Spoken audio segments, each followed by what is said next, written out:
Saddam Hussein کے پھانسی کے لیے عید الاضحیٰ کا دن چوز کیا گیا۔ انہوں نے 30 دسمبر 2006 کو عوام کے سامنے سرعام پھانسی دی گئی۔ جب صدام حسین کو تخت دار پر لایا گیا وہ درود شریف پڑھ رہے تھے۔ انہوں نے ایک بار کلمہ شہادت بھی پڑھا، اشہد ان لا الہ الا اللہ و اشہد ان محمد۔ ابھی وہ رسول اللہ ہی نہیں کہہ پایا تھا کہ اس کی پیروں سے تخت کھینچ دیا گیا۔ آج دہائیوں تک حکمرانی کرنے والے کا خاتمہ ہوا۔ ایک ایسا شخص اگلے جہاں چلا گیا جس نے 2 ملکوں پر حملے کیے، اپنے ملک کے اندر طاقت کا بے دریغ استعمال کیا، عالمی طاقتوں کے آنکھوں میں آنکھیں ڈالی، لیکن پھر ایک عالمی سازش کا خود شکار ہوا۔ اس کے جانے کے بعد یہ ملک آج تک سنبھل نہیں پایا، بے امنی اس ملک کا مقدر بن چکی ہے۔ کہانی ہے صدام حسین کی، جو عراق کا صدر تھا۔ اس نے 24 برس تیل کی دولت سے مالا مال ملک پر حکمرانی۔ عراق میں کوئی اس کو چیلنج نہیں کر سکتا، ہر چیز پر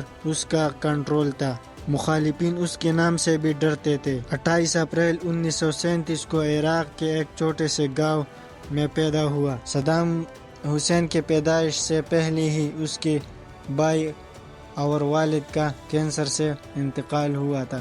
صدام حسین کے پیدائش کے بعد اس کی ماں نے دوسری شادی کر لی۔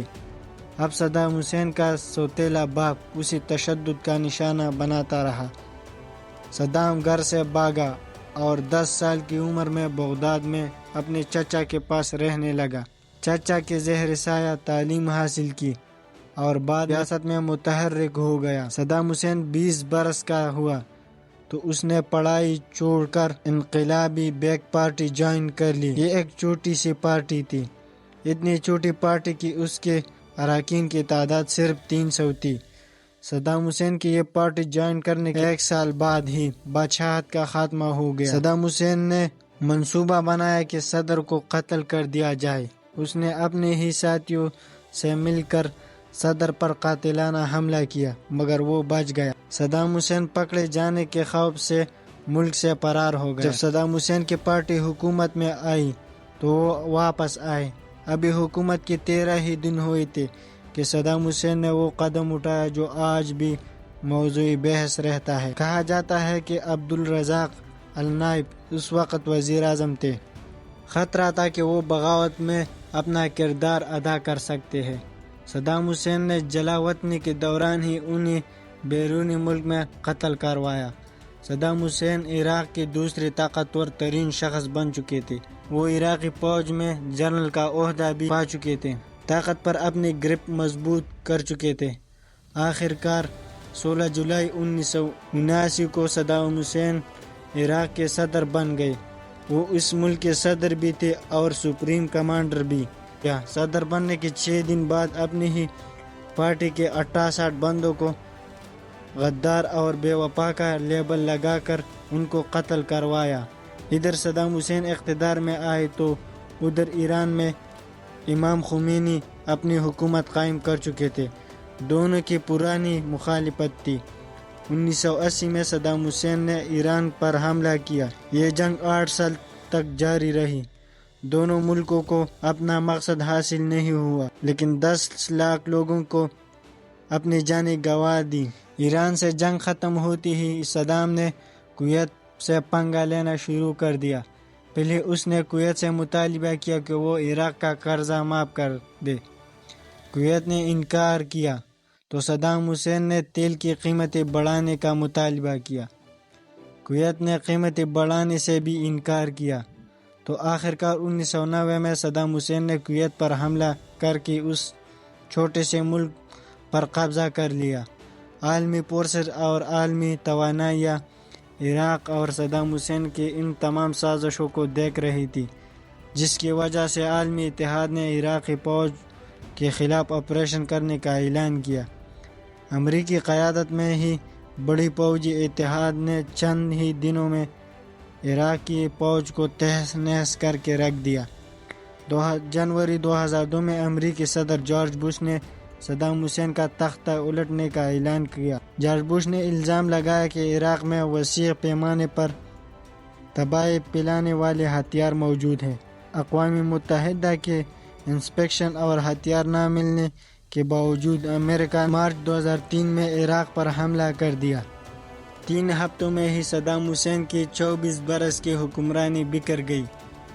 اب صدام حسین فرار ہو چکے تھے۔ ان کی گرفتاری کے لیے امریکہ نے ایک آپریشن ریڈ ڈاؤن کے نام سے لانچ کیا۔ سرچ آپریشن بڑھتا گیا اور آخرکار وہ دسمبر میں صدام حسین کے پاس جا پہنچے۔ صدام حسین امریکہ فوج کو ایسی جگہ سے ملے جہاں کوئی سوچ بھی نہیں سکتا تھا۔ وہ اپنے پیدائشی گھر کے قریب ایک بنکر میں چھپے ہوئے تھے۔ صدام حسین توہین آمیز انداز میں گرفتار کیا گیا۔ جب انہیں بنکر سے نکالا گیا تو ان کی داڑھی بڑھی ہوئی تھی، ان کے بال بھی بہت لمبے ہو چکے تھے۔ بتانے والے بتاتے ہیں کہ کئی دنوں تک ایسا محسوس ہوا کہ شاید وہ نہائے ہی نہ ہو۔ امریکہ نے صدام حسین کو گرفتار کرنے کے بعد ان کے خلاف تقریباً 150 لوگوں کے قتل کا مقدمہ چلایا۔ ان کا ٹرائل نگران حکومت نے کیا، کیونکہ امریکہ کی کٹ پتلی تھی۔ اب صدام حسین کا کیس عدالتوں میں چلنے لگا، کئی جرموں میں قصوروار قرار دیا اور انہیں سزائے موت سنا دی۔ لیکن صدام حسین نے سب الزاموں کو مسترد کر دیا اور کہا کہ میں نے جو کچھ بھی کیا ہے وہ اپنے ملک کے لیے کیا ہے۔ صدام حسین نے کہا کہ اصلی مجرم میں نہیں بلکہ امریکہ صدر جارج بش ہے۔ پہلی پیشی پر جب صدام حسین کو عدالت نے کہا کہ وہ اپنا شناخت کروائے، صدام حسین نے جج کو مخاطب کرتے ہوئے کہا، تم ایک عراقی ہو، تمہیں اچھی طرح پتہ ہے کہ میں کون ہوں۔